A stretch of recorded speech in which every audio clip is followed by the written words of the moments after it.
Audio 8 मानव प्रगति एवं पर्यावरण। लेखक पंडित श्रीराम शर्मा आचार्य। जो वन संपदा का दोहन से बिगड़ा पर्यावरण संतुलन। पर्यावरण संतुलन में वृक्ष वनस्पतियों का जितना योगदान है उतना प्रकृति के अन्य किसी भी घटक का नहीं है। दिन प्रतिदिन वातावरण में घुलते जहर के परिशोधन तथा जीवन के परिपोषण के लिए उपयोगी तत्वों के अभिवर्धन में ये मूक पर सजीव संरक्षक की भूमिका निभाते हैं। इनके महत्वपूर्ण उदात्त अनुदानों को देखकर ही पुरातन काल में दृष्टा ऋषियों ने वृक्ष वनस्पतियों के पोषण और संरक्षण को देवाराधना जितना पुण्य फल देने वाला माना था।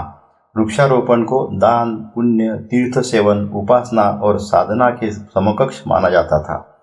यह मान्यता अकारण नहीं थी। वृक्ष वनस्पतियों के असंख्य अनुदानों के कारण ही उन्हें इतना अधिक महत्व मिला हुआ था।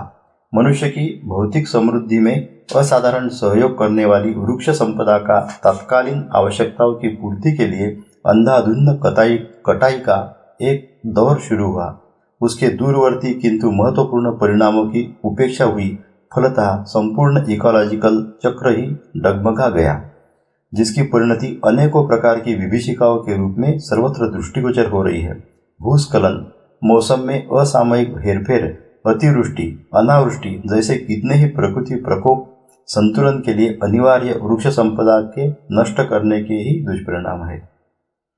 प्रकृति विक्षोभों की श्रृंखला में एक भयंकर कड़ी जुड़ी है भूस्खलन एवं भूक्षरण की, जिससे प्रतिवर्ष उपजाऊ भू संपदा का एक बड़ा भाग गंवाना पड़ रहा है। साथ ही असंख्य व्यक्तियों को अपने जीवन से प्रतिवर्ष हाथ धोना पड़ रहा है।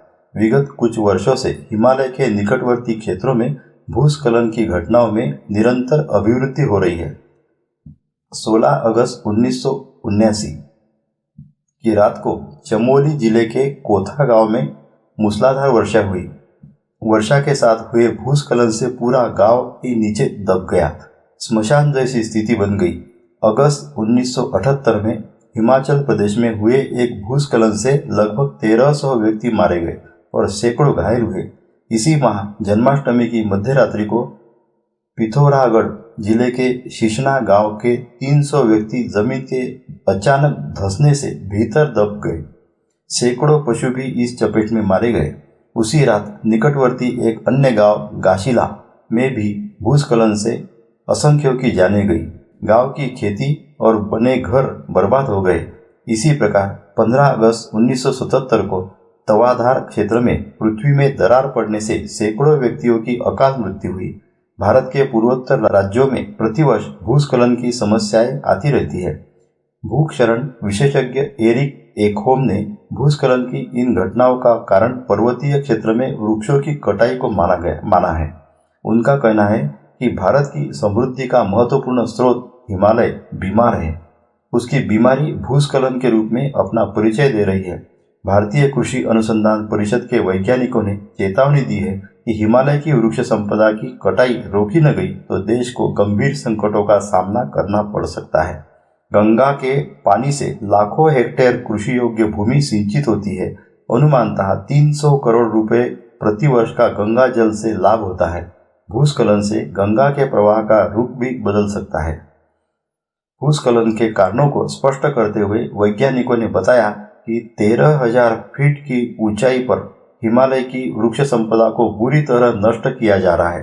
वनों के काटे जाने से पर्वतीय क्षेत्र में जल रोकने की क्षमता नष्ट हो जाती है। मिट्टी पत्थर की पकड़ वृक्षों के कारण बनी रहती है। उनके कटते ही जमीन पर कृत्रिम नाले एवं झीलें बन जाती है तथा भूस्खलन की घटनाएं आरंभ हो जाती है। कुमायूं विश्वविद्यालय के भूगर्भ विज्ञान के अध्यक्ष ने विस्तृत सर्वेक्षण एवं अध्ययन के बाद अपनी रिपोर्ट प्रस्तुत करते हुए कहा कि हिमालय मध्यवर्तीय संधि स्थान पर कमजोर चट्टानों की पट्टी है। पिछले दशक के अधिकांश भूस्खलन इसी पट्टी के स्रोत में आते रहे हैं। वर्तमान समय में इस क्षेत्र में भूस्खलनों के निरंतर बढ़ने के प्रमुख कारण है वनों का विनाश तथा विस्फोटक पदार्थों का चट्टानों को तोड़ने के लिए उपयोग। सर्वेक्षण करने वाले इन विशेषज्ञों का कहना है कि इस क्षेत्र में हरे पेड़ों की कटाई पर कड़ाई से प्रतिबंध लगाना चाहिए। साथ ही किसी भी तरह के विस्फोटक पदार्थों का कभी उपयोग न किया जाए। यदि इन बातों की उपेक्षा हुई तो महाविनाश की स्थिति कभी भी उत्पन्न हो सकती है। भूवैज्ञानिकों का मत है कि भारत प्रतिवर्ष 8,000 हेक्टेयर कृषि योग्य भूमि गंवाता जा रहा है, क्योंकि पहाड़ों पर जंगल कट जाने से तेजी से दौड़ता वर्षा का पानी खड्ड और दर्रे बनाता है। नदियों में रेत मिट्टी अधिक जम जाने से उनकी चौड़ाई और प्रवाह का क्षेत्र बढ़ता जा रहा है। पिछले 30 वर्षों में वनों की कटाई अत्यधिक हुई। आंकड़े के अनुसार 6,000 टन उपजाऊ मिट्टी प्रतिवर्ष बहकर नदियों में चली जाती है। गंगा क्षेत्र में लगभग 4 करोड़ 50 लाख एकड़ भूमि को अधिक उपजाऊ बनाने जितनी उर्वरा मिट्टी का प्रतिवर्ष ह्रास हो रहा है। अब तक पूरे देश से 42 करोड़ 50 लाख एकड़ भूमि भूक्षरण से बर्बाद हो चुकी है। 1 करोड़ 75 लाख एकड़ भूमि अम्ल एवं क्षार की मात्रा बढ़ने से बेकार पड़ी है। नदियों की सतह ऊपर उठ आने से प्रतिवर्ष 5 करोड़ एकड़ जमीन बाढ़ की चपेट में आती है और पानी के निकास की व्यवस्था न बन पाने से बेकार पड़ी रहती है। कृषि योग्य मिट्टी की सतह लगभग 20 सेंटीमीटर तक होती है। इसमें पोषक तत्वों नाइट्रोजन, पोटेशियम, फास्फोरस की बहुलता होती है। 13 अन्य प्रकार के पोषक तत्व तथा ऐसे विषाणु पाए जाते हैं जो भूमि की उर्वरा शक्ति को बढ़ाते हैं। भूक्षरण से उपजाऊ परत नष्ट हो जाती है, जिसकी आपूर्ति किसी भी कृत्रिम खाद से नहीं हो सकती। भूगर्भ शास्त्रियों का मत है कि वन संपदा को विनष्ट होने से रोका न गया तो देश को कुछ ही वर्षों में उपजाऊ योग्य भूमि का एक बड़ा भाग गंवाना पड़ेगा। प्रति वर्ष आने वाली बाढ़ें मानसून की नहीं, प्रकृति विक्षोभ की परिचायक है। मानसून तो प्रकृति की वह देन है जिस पर फसलें जीवित रहती है। वृक्षों के कटने से बाढ़ों में भी वृद्धि हुई है। फलतः प्रतिवर्ष कृषि योग्य भू परतों को बाढ़ें बहा ले जाती है तथा अपनी विनाशशीलता रच जाती है। पर्यावरण संतुलन के लिए भूभाग के 1/3 हिस्से में वृक्षों का होना अनिवार्य माना गया है, जबकि भारत में 1/4 से भी कम लगभग 22% भूभाग में वन है। प्रकृति के प्रकोपों, बाढ़, सूखा, भूस्खलन, भूक्षरण, भूकंप, ज्वालामुखी की घटनाओं में इसी कारण वृद्धि होती जा रही है। धरती पर अत्याचार। धन की तरह प्रगति का भी एक नशा होता है। आवश्यकता से अधिक जो भी चीज जमा हो जाती है, पेट में भरे हुए अनावश्यक अन्न की तरह अपच और सड़न उत्पन्न करती है। बुद्धि का भी यही हाल है। थोड़ी सी सफलताएं मिलने पर हमारा ओछापन इतराने पर उतारू हो जाता है और नगण्य सी समर्थता को सर्वशक्तिमत्ता मान बैठता है। विज्ञान के क्षेत्र में मिली यत्किंचित सफलताओं से लगता है कि अपनी पीढ़ी की बुद्धिमत्ता को अहम्मन्यता के उस स्तर पर पहुंचा दिया है जिसे विक्षिप्तता कहा जा सकता है। प्रकृति हमारी पालन करती है, उसे बछड़े की तरह दुहने की मर्यादा में रहे तो ही लाभ है, अन्यथा सोने का अंडा देने वाली मुर्गी का पेट चीरकर सारे अंडे निकालने की बात सोचने वाले लालची की तरह अपनी भी दुर्गति ही होती है। प्रकृति पर विजय प्राप्त करने का उद्धत स्वप्न अंततः अपने ही पैर में आप कुल्हाड़ी मारने की तरह घातक सिद्ध होगा। धरती को हिले वह हमारी माँ है। माँ से सत्कार वर्धक दूध पीकर जीव जगत मुद्दतों से अपना निर्वाह करता चला आ रहा है, पर स्वाभाविक क्रम का उल्लंघन कर हम तात्कालिक लाभ के लिए धरती का प्राण हरण करने के लिए उतारू होंगे तो पाएंगे कम, खोएंगे अधिक। सृष्टि का एक संतुलित क्रम है, उसे यथावत चलने देने से ही हमारी जीवन रक्षा होगी। प्रगति की एक सीमा है, उसी में हमें रहना चाहिए। विशेषतः धरती आकाश को जीतकर उन्हें मनचाहे प्रयोग के लिए तो विवश नहीं ही करना चाहिए। धरती के साथ इन दिनों हम जो अत्याचार बरत रहे हैं, उसका परिणाम अगले ही दिनों विघातक विभीषिका बनकर सामने प्रस्तुत होगा। लिविंग सॉइल, जीवित मिट्टी पुस्तक की विद्वान लेखिका यू बल्फर ने लिखा है, मनुष्य की काया मिट्टी से बनी है, मिट्टी ही उसे पालती पोसती है, इसलिए सच्चे अर्थों में वह उसकी माँ है। यदि इस मिट्टी माता को मारेगा तो न केवल खुद मरेगा वरन संसार से अन्य जीवों का भी अस्तित्व मिटा देगा। देखने में मिट्टी नगण्य लगती है, न उसका कुछ मूल्य है न महत्व। चाहे जितनी मात्रा में, चाहे जहाँ पड़ी बिखरी मिल सकती है और आवश्यकतानुसार मुफ्त में भी उसे पाया जा सकता है। पैरों के नीचे कुचलती और हवा में उड़ती हुई पाई जाती है, पर थोड़ी गहराई में उसे परखे तो प्रतीत होगा कि यह पर्यावरण का महत्वपूर्ण घटक है और ऐसा बहुमूल्य रासायनिक सम्मिश्रण है जिसके ऊपर प्राणियों की जीवन धारणा क्षमता का सार तत्व भरा पड़ा है। उसे चाहे तो मिनरल रॉक, खनिज रसायनों की चट्टान कर सकते हैं।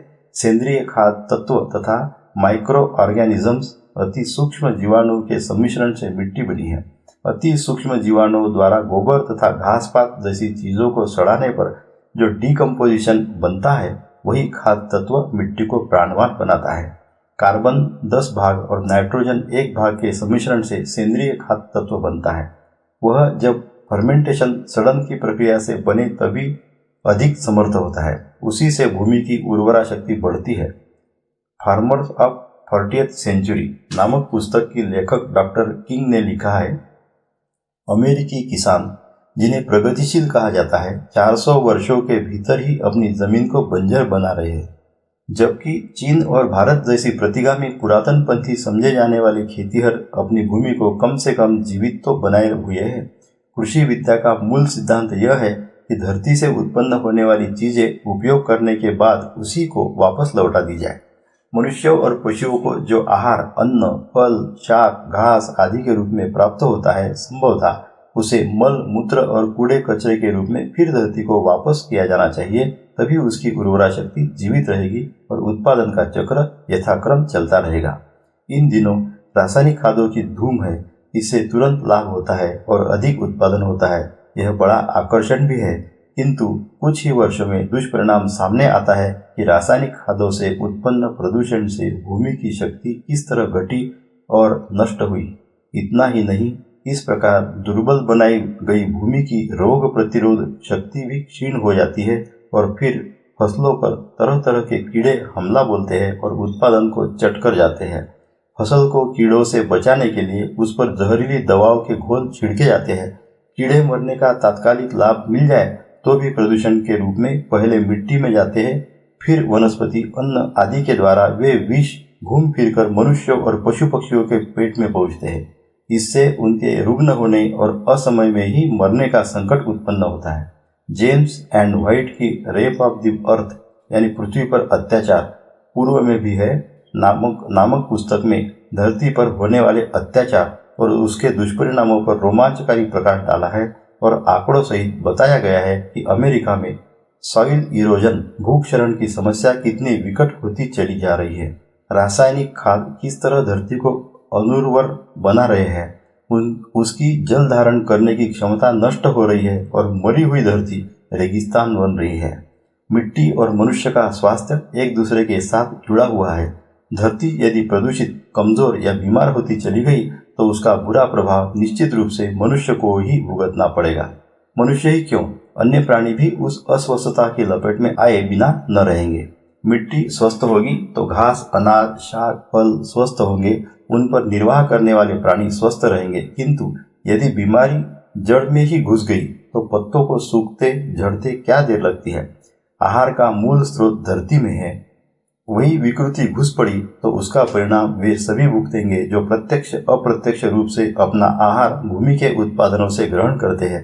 क्या शाक, क्या मांस, उसका उत्पादन तो मूलतः धरती से ही होता है। मांसाहारी शाकाहारियों को खाते हैं, शाकाहारियों का खाद्य धरती ही तो उपजाती है। इस तरह कीड़े मकोड़े और मनुष्यों से लेकर पशु पक्षी तक सभी को भूमि ही निर्वाह प्रदान करती है। जलचर भी उस क्षेत्र से बाहर नहीं। समुद्रों तथा जलाशयों में जीवन तत्व है, वह धरती से ही बहकर पहुंचता है। जलचरों को आहार उसी से मिलता है। जल अकेला जल ही नहीं है, उसमें आहार भी प्रचुर मात्रा में घुला रहता है। धरती से समुद्र को मिलने वाला यह अनुदान यदि विकृत होगा तो उसका प्रभाव जलचरों पर भी पड़े बिना न रहेगा। मैक कैरिसन ने चूहों को कई तरह की भूमियों में उत्पन्न हुए गेहूं के अलग अलग प्रयोग क्षेत्रों में रखा और देखा कि उसका क्या परिणाम होता है। सेंद्रीय खाद की जमीन में उपजे गेहूं खाकर चूहे पूरी तरह परिपुष्ट हुए, जबकि रासायनिक खादों से उगाए गए गेहूं खाने वाले चूहों का बुरा हाल था। पाश्चात्य देशों में स्वास्थ्य रक्षा की दिशा में बहुत कार्य हुआ है। सरकार इस पर बहुत खर्च करती है। चिकित्सा विज्ञान का विकास हुआ है, फलस्वरूप छूत के रोग घटे हैं। स्त्रियों का प्रसूति मरण भी धातृ विद्या के विकास से काफी कम हुआ है, किंतु डिजेनरेटिव डिसीजेस, शरीर को क्षीण करने वाले रोग बेहिसाब बढ़े हैं और वे इतने उग्र है कि डॉक्टर उनके सहारे अपना धंधा तो चलाते हैं पर नियंत्रण कर सकने में असमर्थ है। इन बढ़ते हुए क्षीणताकारी रोगों का एकमात्र कारण है दोषयुक्त आहार। रासायनिक खादों का उत्पादन वजन और आकार में तो बड़ा होता है पर उसमें पौष्टिकता के स्थान पर स्वास्थ्य को क्षीण करने वाली विकृतियां भरी होती है। इस तथ्य पर एड्रेन वेल को मैन ऑफ द फील्ड्स में तथा तथ्य और तर्क प्रस्तुत करते हुए बताया गया है। कुछ समय पूर्व फसलों के कीड़े लगने की घटनाएं बहुत कम देखने में मिलती थी। दीमक, चूहे, टिड्डी तो फसलों को बिगाड़ते थे, पर जिस तरह तरह के कीड़े लगने से अब फसलें बर्बाद होने लगी है वैसा पहले नहीं होता था। यह नया उपद्रव भावी संकट की सूचना देने वाली चेतावनी समझी जानी चाहिए। कंपोस्ट खादों की अपेक्षा रासायनिक खादों की भरमार धरती की जीवनी शक्ति घटाती है। उसमें फसल को निरोग उत्पन्न करने एवं रोगों के आक्रमण से जूझ सकने की क्षमता घटती है।